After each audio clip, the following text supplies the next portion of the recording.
시청자 여러분 안녕하십니까? 한 주간 지역을 달궜던 가장 핫한 뉴스를 정리하는 인천 뉴스콕 시간입니다. 한 주간 우리 지역 인천에는 어떤 일들이 있었을까요? 인천 뉴스콕 지금 시작합니다. 계약 해지된 한국GM 비정규직 노동자들이 복직을 촉구하며 단식 농성에 들어갔습니다. 노동자 한 명은 고공 농성도 시작했는데요. 경영 정상화를 선언한 한국GM. 하지만 여전히 해결해야 할 문제가 많아 보입니다. 이재필 기자가 취재했는데요. 먼저 리포트 보고 오시죠. 한국GM 부평공장 앞입니다. 제 옆으로는 10m 높이의 철제 구조물이 올라가 있는데요. 계약 해지된 한국GM 비정규직 노동자들이 복직을 희망하며 투쟁을 벌이고 있다는 것은 이미 익히 알려진 사실입니다. 하지만 복직의 희망은 쉽게 이루어지지 않고 있는데요. 결국 비정규직 노동자들은 고공 농성을 택했습니다. 고공 농성이 시작된 건 지난 25일. 한편에서는 비정규직 노동자 46명이 복직을 촉구하며 단식 농성 중입니다. 한국GM은 지난 2017년 12월 파견 비정규직 노동자 65명에게 계약 해지를 통보했습니다. 계약 해지된 파견 비정규직 노동자들은 2018년 1월 부당 해고를 주장하며 한국GM 부평공장 앞에서 천막 농성을 시작했습니다. 그리고 지난 2018년 9월 한국GM은 부평 2공장을 기존 2교대 근무에서 1교대 근무로 축소했습니다. 이 과정에서 약 120명의 파견 비정규직 노동자가 계약 해지 통보를 받은 것으로 알려졌습니다.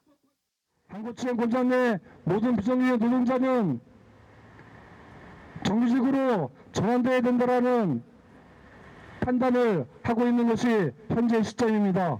그럼에도 불구하고 한국GM은 자신들의 이익만을 위해서 비정규직 노동자들을 또다시 거리로 내몰고 있습니다. 그리고 1년이 지난 현재 한국GM이 부평 2공장을 다시 2교대로 확대하는 방안을 검토 중인 것으로 알려졌습니다. 2교대로 확대된다면 당연히 인력 충원이 필요한 상황. 비정규직 노동자들은 일할 사람이 필요하다면 계약 해지된 비정규직 노동자들을 복직시키면 된다고 강조했습니다. 고공농성과 단식농성을 시작한 이유입니다. 창원에는 이제 노동청에서 직접 고용 명령까지 내린 상황이고, 그리고 일부 이제 비정규직 노동자들 같은 경우는 이제 불법 파견으로 대법원 판결도 받은 적이 있는 공장의 한국GM입니다. 그러면은 적어도 한국에서 좀 사업을 한다면 그 법을 법의 판결을 난 거에 대해서 GM이 인정을 해야 되는 거 아닌가, 그렇게 생각을 하고 있습니다. 이에 대해 한국GM의 관계자는 부평 2공장의 2교대 전환은 현재 검토 중인 사안이라며 확정되지 않은 상황에서 비정규직 노동자들의 복직을 논하는 것은 너무 앞서 나간 이야기라고 밝혔습니다. 지난해 정부와의 협상을 성공적으로 마무리한 한국GM.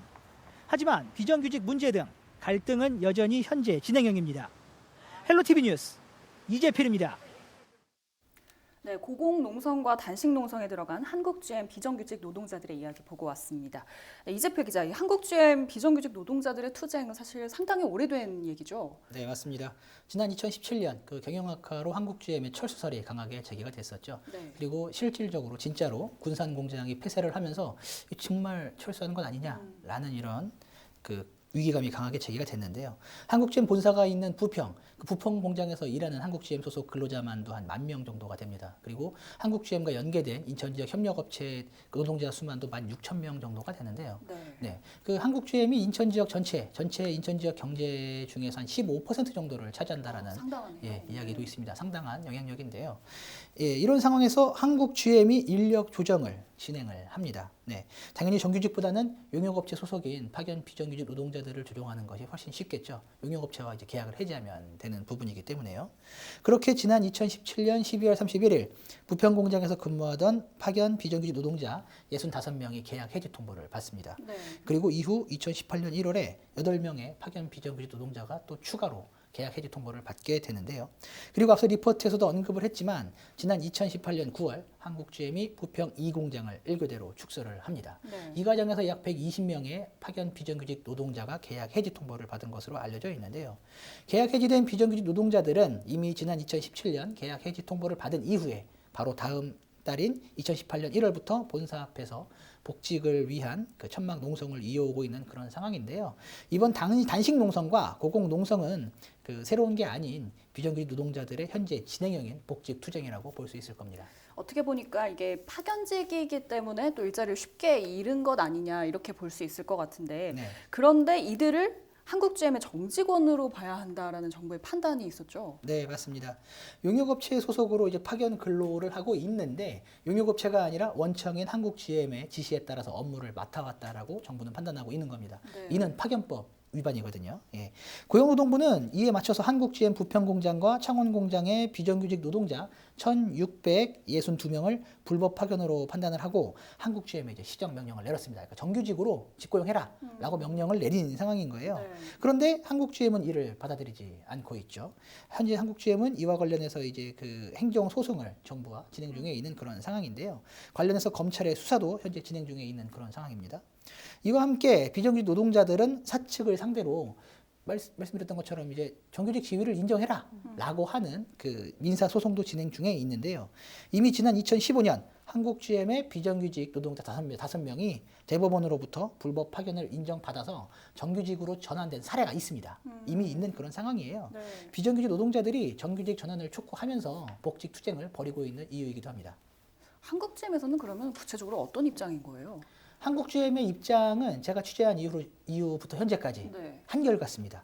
파견 비정규직 노동자들은 용역업체 소속으로 원청인 한국GM에서 고용 여부를 왈가왈부할 상황이 아니다. 그러니까 용역업체에서 해결해야 할 문제다라는 입장을 계속 고수하고 있는 그런 상황입니다. 그리고 현재 행정소송과 이제 민사소송도 진행 중에 있잖아요. 네. 소송 결과에 맞춰서 움직이겠다는 입장입니다. 어쨌든 지금 정부의 합의로 지금 한국GM이 어떻게 보면 정상화 단계에 좀 접어들고 있는 건 아니냐 이렇게 볼 수도 있을 것 같은데 이 한국GM도 이에 맞춰서 좀 축소했던 부평 2공장을 좀 확대할 계획도 있는 것 같아요. 계약 맞습니다. 해지된 비정규직 노동자들을 좀 충원하면 되지 않을까 이렇게 쉽게 생각이 드는데 어떻습니까? 저도 그랬으면 좋겠습니다. 네. 한국GM은 공식적으로는 이 공장의 2교대가 확정된 게 아니라고 이야기를 하고 있어요. 네. 그런데 비정규직 노동자들이 현장에서 확인한 바에 의하면 9월 중으로 이 2교대 확대에 대한 시운전에 들어가고 11월부터 본격적으로 이제 2교대 근무가 시작될 것으로 지금 보고 있습니다. 네. 9월부터 하면 이제 얼마 남지 않았잖아요. 이번에 강도 높은 단식 농성과 고공 농성을 시작한 이유도 바로 여기 있습니다. 네. 이번에 2교대로 전환이 되면 약 750명 정도의 인력을 충원할 것으로 지금 노동계는 보고 있는데 현재 복직을 희망하는 비정규직 노동자가 46명입니다. 네. 뭐 충분히 채우도 네. 남는 이런 상황인 거예요. 때문에 이런 상황을 시민들과 정부에 알리기 위해서 철탑으로 올라간 상황인 겁니다. 예. 한국GM의 정상화를 위해 정부는 약 8,500억 원의 공적 차금을 이제 투자를 했습니다. 어마어마한 액수인데 네. 시민사회는 이렇게 막대한 돈이 들어갔다면 당연히 피해를 입고 있는 그 계약 해직자들에 대한 구제도 이루어져야 되는 것 아니냐라고 이야기를 하고 있는 부분인 거예요. 정부의 공적 자금이 투입됐던 가장 큰 이유는 지역 경제 활성화도 있었지만은 이뿐만 아니라 노동자들의 일자리를 지켜야 한다라는 이런 부분도 강했었거든요. 그런데 이런 막대한 거금이 들어갔음에도 그리고 정부와 비정규직의 정규직 전환을 명령을 내렸음에도 불구하고 한국GM 비정규직 노동자들은 2년째 현재까지도 길거리에서 복직을 희망하며 천막 농성을 이어가고 있는 그런 상황입니다. 네, 잘 알겠습니다. 어쨌든 정부도 지금 막대한 공적 자금을 투입하고 있기 때문에 뭐 바라만 볼 것이 아니라 조금 더 적극적으로 나섰으면 좋겠습니다.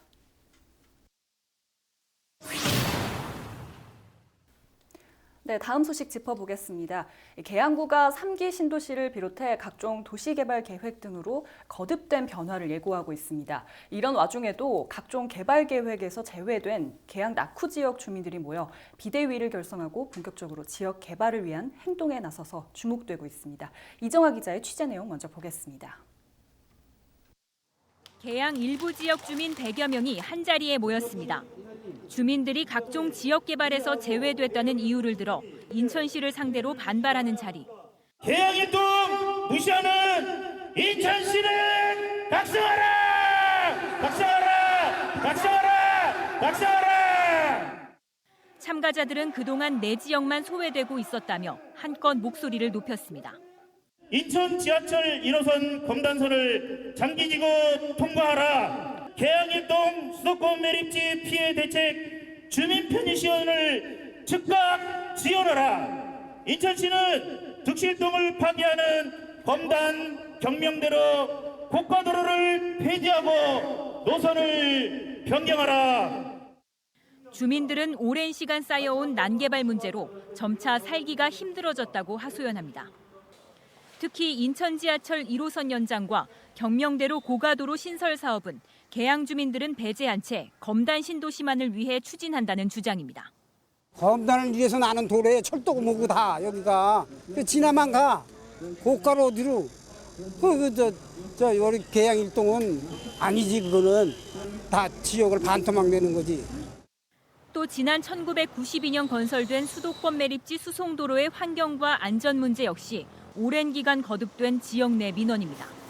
저희 계양 일동이 과연 인천 시민으로 생각하는지 인천시에게 묻고 싶습니다. 여기에 대해서 왜 소외된 지역, 다른 곳은 더 많이 신경 쓰고 지역 균형 발전이라고 하면서 왜 계양 일동을 계속 무시하고 배제시키고 섬처럼 만드는지 이해가 안 갑니다.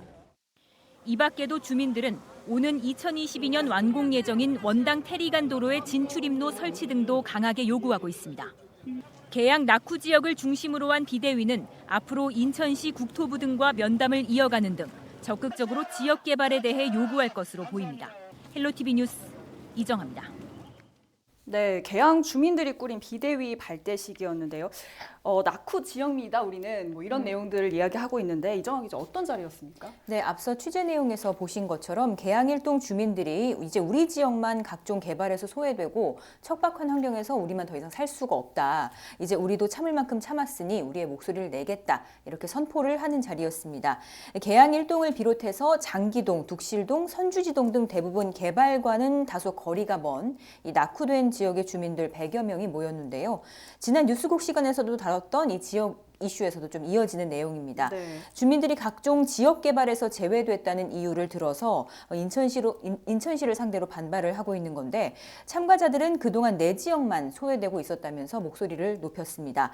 주민들은 오랜 시간 쌓여온 난개발 문제 때문에 점차 살기가 힘들어지고 있다. 이렇게 하소연을 하고 있는 상황인데요. 네. 이날 발대식 행사에는 윤환 계양구의회 의장 등 지역 정치인도 함께 참여를 했고요. 다만 박형우 계양구청장이나 지역구 송영길 국회의원도 함께 자리를 하기로 했지만 휴가와 개인 일정 등을 이유로 참석을 하지는 않았습니다. 네. 여기에 대해서 주민 비대위는 추후 정치권과의 이제 면담 일정을 통해서 주민들의 요구 사항에 대해 꾸준히 요청을 할 계획이라고 밝혔습니다. 네, 뭐 관련 내용들은 앞서 저희 헬로티비 뉴스에서도 좀 여러 차례 좀 전해드렸었는데 이 주민들이 구체적으로 소외가 됐다, 우리는 개발에서 좀 소외가 됐다라고 주장을 하고 있는 부분이 어떤 거예요? 그동안의 이제 보도에서도 계속 말씀을 드렸었는데 인천 지하철 1호선 검단 연장하고 그리고 경명대로 고가도로 신설 사업은 이 계양 주민들은 배제한 채 검단 신도시만을 위한 사업이 아니냐 이런 주장을 하고 있는 겁니다. 먼저 계양구 둑실동 일대의 민원으로 지적되고 있는 경명대로 고가도로 사업을 보면요. 인천 계양구 둑실동 자체가 20에서 많아야 뭐 30여 가구가 모여 사는 그런 마을인데 이 인천시가 이 마을을 가로지르는 왕복 4차선 도로를 이제 건설을 하겠다고 발표를 하자 지역 주민들의 반발이 잇따르고 있는 겁니다.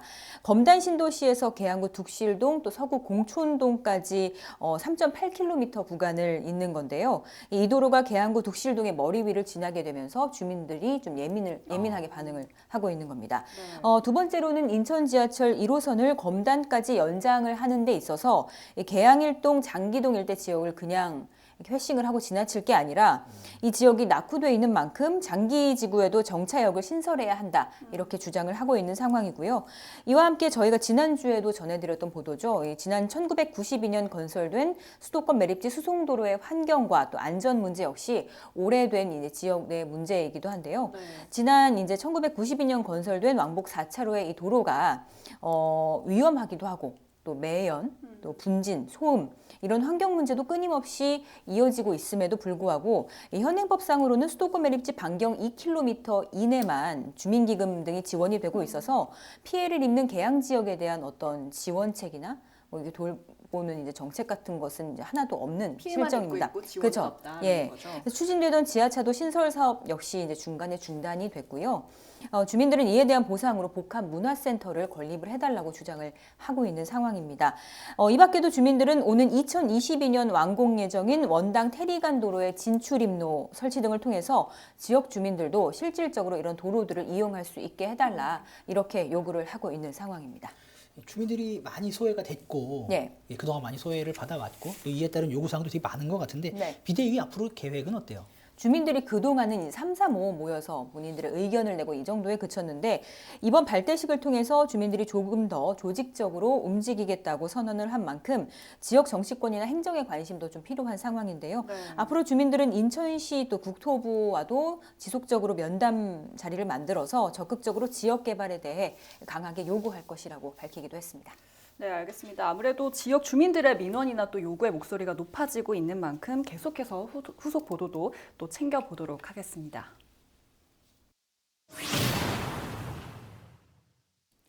네, 지역화폐 인천 이음카드가 큰 인기를 얻고 있습니다. 6%라는 캐시백이라는 장점 때문인데요. 부평구가 6% 캐시백에 추가로 2%의 혜택을 얹어주는 지역화폐를 발행할 계획입니다. 예산 마련이 관건인데요. 이재필 기자가 취재했습니다. 취재 내용 먼저 보고 오시죠. 인천 지역 화폐 인천 이음카드. 지난 1월 발행한 이후 7개월 만에 가입자 수 70만 명을 돌파했습니다. 발행액도 4,300억 원을 넘어섰습니다. 사용액의 6%를 소비자에게 돌려주는 캐시백 혜택이 시민들의 이목을 잡아 끌었습니다. 이런 가운데 부평구가 기존 6% 캐시백에 2%의 캐시백을 더해주는 부평 이음카드 발행을 준비 중입니다. 부평 이음카드를 부평 지역 상권에서 사용할 경우 추가 혜택을 받을 수 있습니다. 부평구는 올해 11월 발행을 목표로 하고 있습니다. 발행액은 100억 원.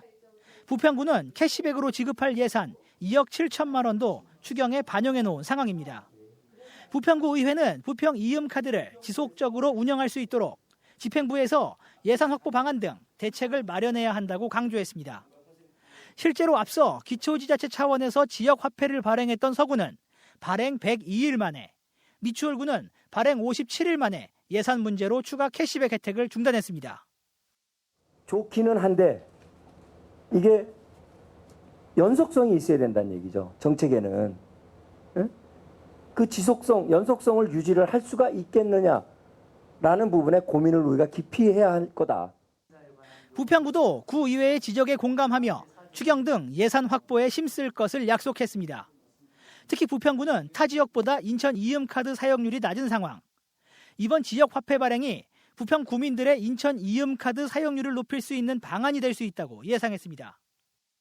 서구 같은 경우는 이제 벌써 그 53만 인구에 25만이 이렇게 정도가 되는데 우리도 부평 구민들이 이런 혜택을 못 받고 있다면은 이렇게 그 조례라든가 아니면 예산을 통해 가지고도 이런 혜택을 받을 수 있도록 하는 것이 우리 또 목표라고 생각하고 있습니다. 부평 이음카드가 성공적으로 발행될 수 있을지 관심이 집중됩니다. 헬로티비 뉴스 이재필입니다. 네, 부평구가 지역 화폐 발행을 지금 준비하고 있는데요. 아무래도 이게 캐시백 혜택 때문에 많은 시민들이 좀 관심을 가지고 있는 만큼 이게 캐시백 혜택을 이제 충당을 하는 게 또 예산 아닙니까? 어떻게 보면 예산이 관건이네요. 네, 맞습니다. 부평구는 앞서 말씀드렸지만 올해 추경으로 이제 2억 7천만 원을 잡았습니다. 네. 그 100억 원을 발행을 하면은 이제 캐시백 2%를 지급할 사업비인 건데요. 그 11월 발행이 목표니까 11월과 12월 이제 2달간 사용할 캐시백 비용인 겁니다. 내년에는 600억 원 발행을 목표로 하고 있는데 2% 캐시백으로 단순히 계산을 하면은 12억 원의 예산이 필요한 겁니다. 상당하네요. 네. 앞서 서구와 이제 미추홀구도 자체 지역 화폐를 추진했다가 주민들의 폭발적인 반응으로 이제 준비했던 예산을 조기에 소진을 하고 결국 추가 혜택을 중지한 상황이잖아요. 네. 부평구도 이와 같은 상황을 겪을 수도 있을 것으로 지금 보고 있는 거죠. 특히 줬다가 아예 안 주면 상관이 없어요. 근데 특히 줬다가 뺏었을 경우에 주민들이 느낄 상당한 박탈감. 네. 그 부분을 가장 크게 우려하고 있는 건데요. 이런 상황이 오지 않게 해야 된다는 거죠. 그런데 저도 취재를 하면서 많은 사람들을 만나봤는데 뾰족한 대안이 없습니다. 네, 하루빨리 좀 방안이 나와서 지역 화폐를 계속해서 사용을 해서 본래 취지대로 또 지역 상권이 웃을 수 있기를 기대해 보겠습니다. 네, 한 주간의 핫 이슈로 마련한 인천 뉴스콕 오늘 준비한 소식은 여기까지입니다. 앞으로도 지역 주요 현안은 물론 숨겨진 소식을 더욱 심도 있게 콕콕 짚어드리도록 하겠습니다. 시청해주신 여러분 고맙습니다.